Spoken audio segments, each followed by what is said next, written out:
Correcto. Bien, entonces decíamos, el texto clave de esta semana va a seguir siendo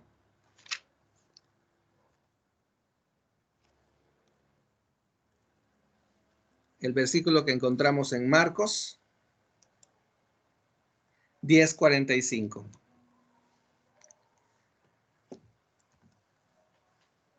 ¿Qué aprendimos la semana pasada? Aprendimos de dos personajes, principalmente de Jesús. Jesús aprendimos que Jesús tiene dos naturalezas.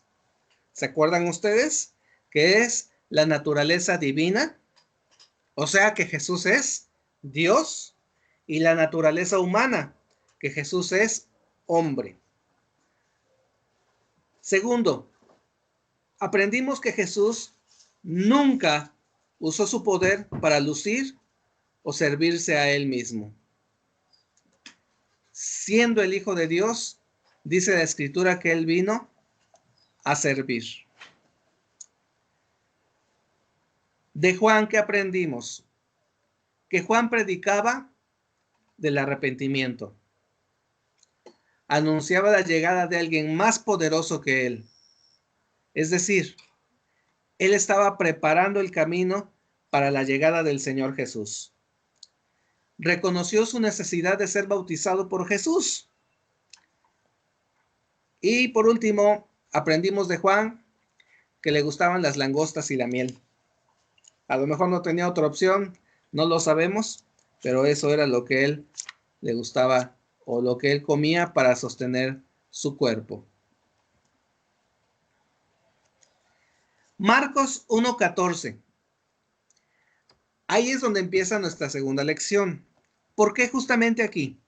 Porque Marcos 1:14, vamos a leer que dice, después que Juan fue encarcelado, Jesús vino a Galilea. Juan es encarcelado. Recordarán ustedes que les decía que Marcos es un libro que hace todo muy concreto. Va al grano. Él dice, ¿sabes qué? Se cayó Juanito y ya, no da más explicaciones. Aquí nos está diciendo, Juan es encarcelado. Pero la verdad es que la historia de Juan, de su encarcelamiento, es interesante. Sería bueno que nosotros la checáramos. ¿Por qué encarcelaron a Juan? Bueno, esto les va a sonar de novela. La verdad es que Juan fue encarcelado por regañar a Herodes Tetrarca. Herodes Tetrarca era el rey, el mero mero. ¿Y por qué lo regañó? Regañó a Herodes por quitarle la esposa, que se llamaba Herodías, a su hermano Felipe. Entonces, si se dan cuenta ustedes, Juan está llamando la atención al rey. Imagínense ustedes un zarrapastroso, vestido de pieles. ¿Quién sabe cómo olería a Juan, la verdad? Con un cinto ahí amarrado, regañando al rey y exponiendo sus infidelidades, exponiendo su pecado y diciéndole, deja de hacer eso. Obviamente que el rey se enojó y encarceló a Juan. Mateo 14, ahí sí nos explica cómo es que Herodes mató a Juan. ¿Cómo pasó? Déjenme platicárselo de forma rápida y espero que sea eficaz para que se lo aprendan. En primer lugar, les presento a Herodes Tetrarca. Este era un rey que además de ser poderoso, de que se quedara con la esposa de su hermano, también era un rey cobarde, un rey miedoso, porque él tenía ganas de matar a Juan, pero resulta que tenía miedo porque el pueblo pensaba que Juan era un profeta. Por lo tanto, matar a un profeta, pues perdería los puntos que tenía con el pueblo y el pueblo se le podía rebelar. La esposa de Felipe, su hermano, que se llama Herodías, se llamó Herodías. Ahí para que se acuerden ustedes es fácil, Herodes, Herodías. Esta mujer de mal corazón era una mujer también implacable, una mujer que estaba enojada con Juan porque también había sido expuesta por él. Así que esperar el momento para vengarse era algo que ella hacía. Se presenta la oportunidad. Resulta que Herodes Tetrarca cumple años. ¿Y qué hacemos en un cumpleaños? ¿Qué hacen ustedes en el cumpleaños? Festejar. Dígalo fuerte porque no soy el micrófono. ¿Qué haces? Festejar. Él dice que festejar. César, ¿tú qué haces? Si me festejan. Si me festejo. Bueno, a Herodes sí se le festejaba en grande.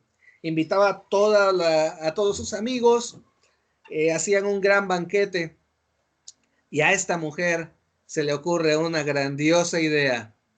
Esta mujer tenía una hija. Y como ustedes se darán cuenta, Herodías no era una mujer fea. Por lo tanto, su hija, pues también era una muchacha, una joven muy bonita, muy guapa. Y Herodías le dice a su hija, oye, baila para el rey. Así que la joven se pone a bailar para el rey y sus amigos en medio de la fiesta. El rey queda encantado porque la muchacha bailó muy bonito y era muy guapa. Y se podría decir que el rey pues quería algo con ella. Así era su corazón de perverso. Entonces el rey le dice a esta niña, pídeme lo que quieras. Y jurando, le dice, te voy a dar todo lo que tú me pidas. Así que esta chica, como toda hija buena, cuando tiene esta oportunidad, va y le dice a su mamá, oye mamá, ¿qué podemos pedir? Bien hubieran pedido un castillo, se los hubiera dado el rey. Un palacio enorme, con alberca en cada cuarto. Imagínense ustedes. Pero no lo pidió. Podría haber pedido un caballo. Tenía caballos el rey y caballos bonitos, caballos grandes, fuertes. Pero nada de eso pidió. En lugar de eso, esta mujer le dijo a su hija, pídele al rey que te dé la cabeza de Juan el Bautista en una charola de plata. Y eso hizo la muchacha. Fue ante el rey, le pidió la cabeza de Juan el Bautista y se la llevó a su mamá. Y esa fue la forma en que Juan el Bautista muere. Esta es la extensión de lo que nos dice Marcos 14, cuando dice Juan fue encarcelado. Nada más que no nada más fue encarcelado Juan. Juan también fue asesinado, fue muerto. El cuerpo de Juan, bueno, podríamos decir que los amigos de Juan, los discípulos de Juan, vinieron por el cuerpo y lo enterraron. De la cabeza, no sé decirles, no se sabe a ciencia cierta. Podemos inferir que esta mujer se quedó con la cabeza un buen rato, así de loca estaba. ¿Qué le vamos a hacer? Si leemos Marcos 14, B, ¿qué es Marcos 14b? Si ustedes ven el versículo, lo pueden dividir en dos partes. La primera es A y la segunda es B. La primera es cuando dice después que Juan fue encarcelado. Esa es la A, digámosle. La B dice, Jesús vino a Galilea predicando el evangelio del reino de Dios. Bien, ¿qué nos marca Marcos 14? El fin del año de preparación del Señor Jesús. ¿Qué es el año de preparación? El año de preparación podríamos marcarlo como el año en el que Jesús está preparándose para su ministerio. El año en el que Jesús no hace milagros, en el que Jesús es desconocido todavía por la gente, nadie sabe de él, nadie sabe quién es, pocos conocen de Jesús. Ese es el año de preparación. Y en este versículo 14, que me gustaría que ustedes marcaran en sus Biblias, va a iniciar el año de popularidad. ¿Qué es el año de popularidad? Es cuando Jesús viene a Galilea predicando el evangelio. Empieza a llamar a sus discípulos, empieza a hacer milagros y la gente empieza a escuchar sus sermones, sus predicaciones. Ese es el año de popularidad de Jesús. Entonces, este punto yo recomiendo que ustedes lo marquen ahí en sus Biblias para que se acuerden de él. Año de preparación, termina el año de preparación aquí, pero empieza el año de popularidad. Durante este año de popularidad, bueno, como ya leímos, lo primero que hace Jesús al escuchar que Juan fue encarcelado, dice la escritura que andaba él caminando junto al mar de Galilea y vio a unos pescadores. Si se dan cuenta, aquí puse una foto de estos pescadores. La vestimenta de ellos, ¿cómo es? Aunque son actuales, podemos ver que son gente que son sencillos. No andan con alhajas, no andan con relojes, no andan con sus tenis Reebok o Nike. Porque imagínense el que está abajo del agua con sus tenis finos, ahí quedaron. ¿Sus tenis qué? Gucci, dice. Entonces, son gente sencilla, trabajadora, gente que además está acostumbrada a estar en el sol largas horas. Si ustedes se ponen al sol un buen rato cuando van a Veracruz a la playa, ¿qué les pasa? Se ponen rojitos, les arde la espalda y tenemos que ponernos algo porque ya nos requemamos. Estos señores están acostumbradísimos a ese trabajo, a estar ahí en el sol pescando. Entonces Jesús llama a dos hermanos, uno llamado Simón y el otro llamado Andrés. Estos hermanitos, vamos a escuchar de ellos mucho durante la escritura. Simón, también llamado Pedro.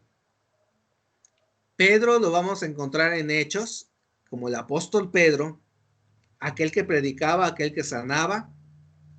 También el apóstol Pedro, aquel que negó a Jesús, ¿verdad? 3 veces, que tuvo miedo.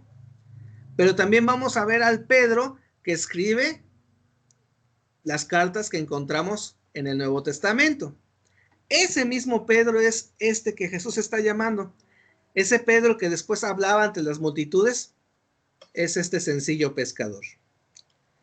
Andrés es el hermano de Pedro. ¿Qué les dijo Jesús cuando les llamó?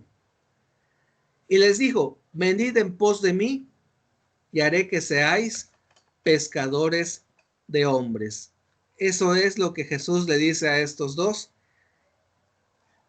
Y pasa algo cuando Jesús llama a sus discípulos. Simón y Andrés, dice la escritura, y dejando luego sus redes, lo siguieron. Tomen nota de esto. Dejando luego sus redes, lo siguieron. Eso fue lo que hicieron Simón y Andrés.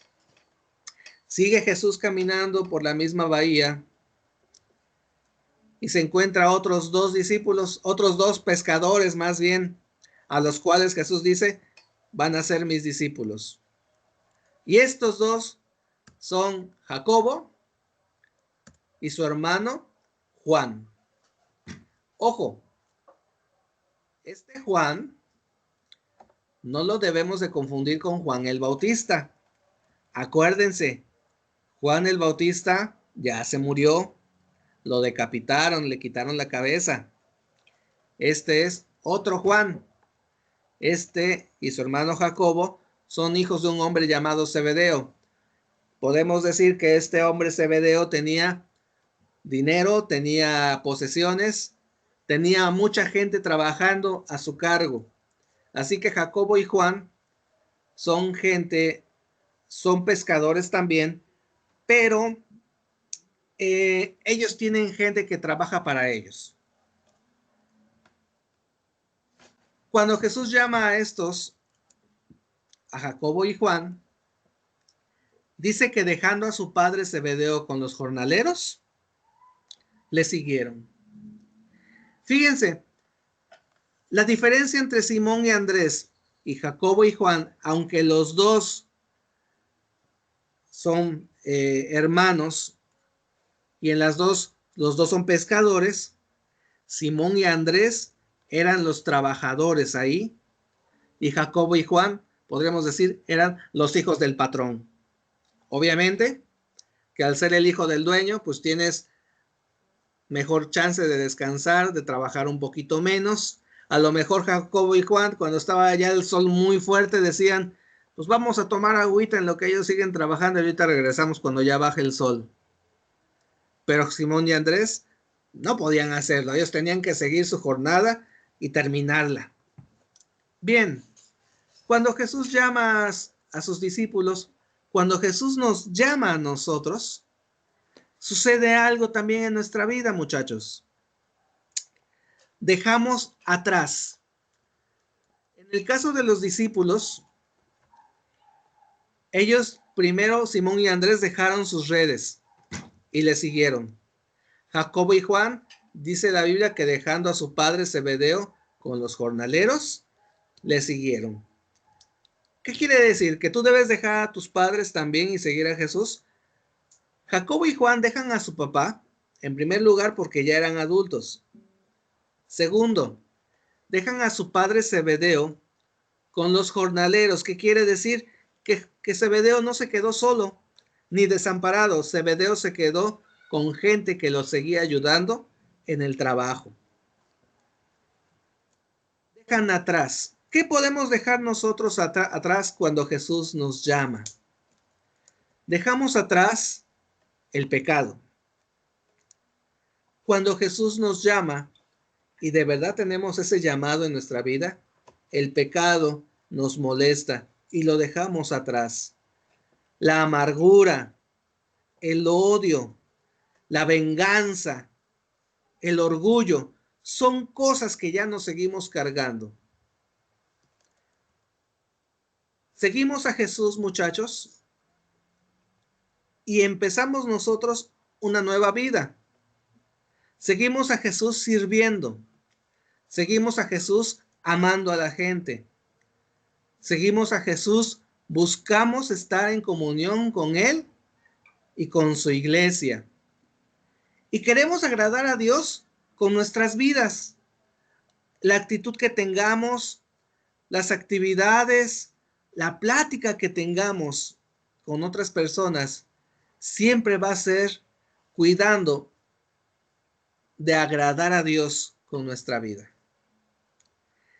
¿Qué pasa muchas veces?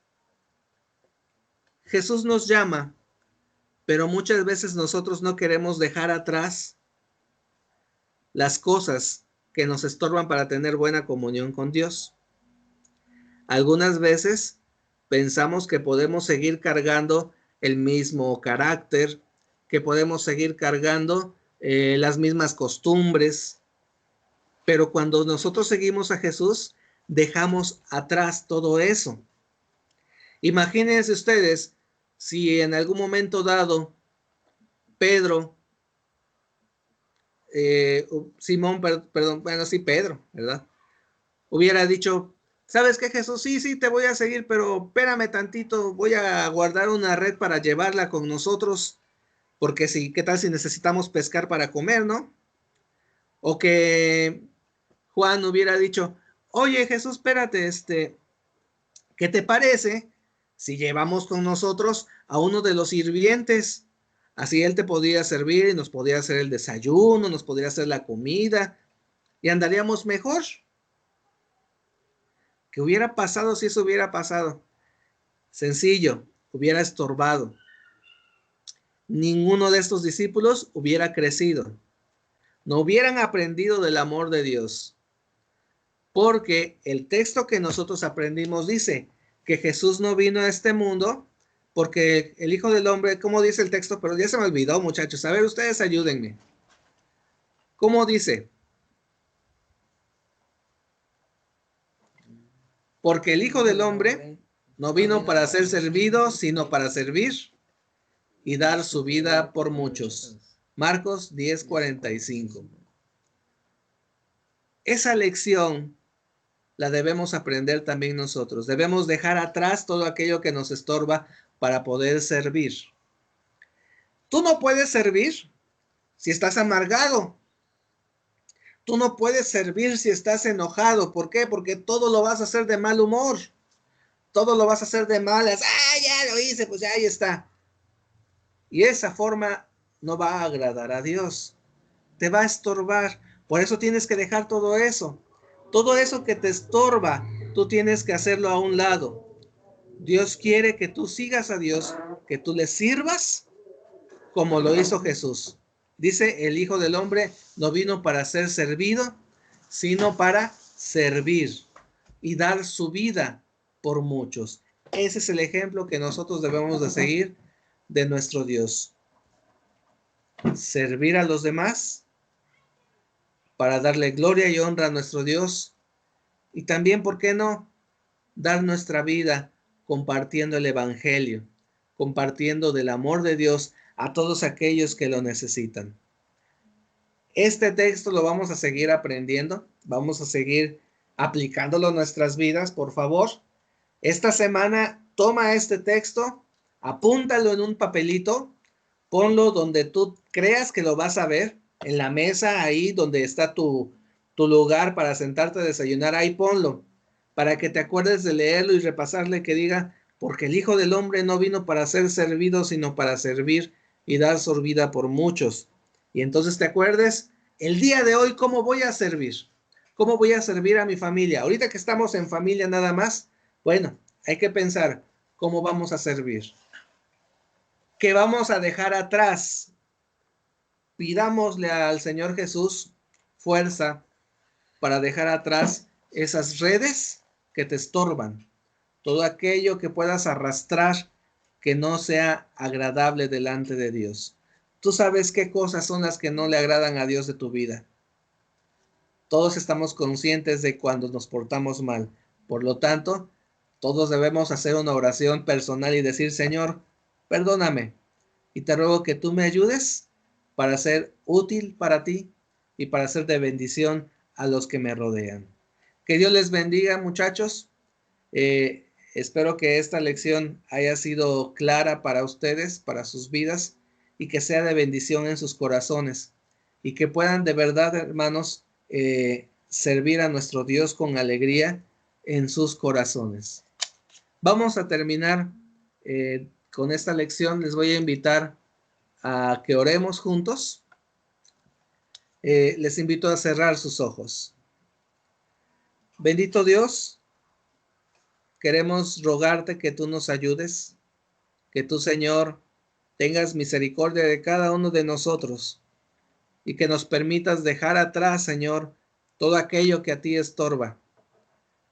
Dejamos atrás, Señor, nuestro orgullo, dejamos atrás el pecado. Queremos dejar atrás, Señor, nuestra ira, nuestro enojo, nuestras mentiras, nuestras groserías, todo eso, Señor, porque ahora queremos seguirte, queremos aprender de ti, andar en tus pasos, Señor, y ser siervos fieles como tú lo has sido, Señor. Ayúdanos, por favor, toca nuestro corazón, toca nuestras vidas y permítenos ser fieles a ti. Te lo rogamos en Cristo Jesús. Amén. Bien, mis hermanos, pues vamos a finalizar este tiempo de aprendizaje. Vamos a entonar una alabanza.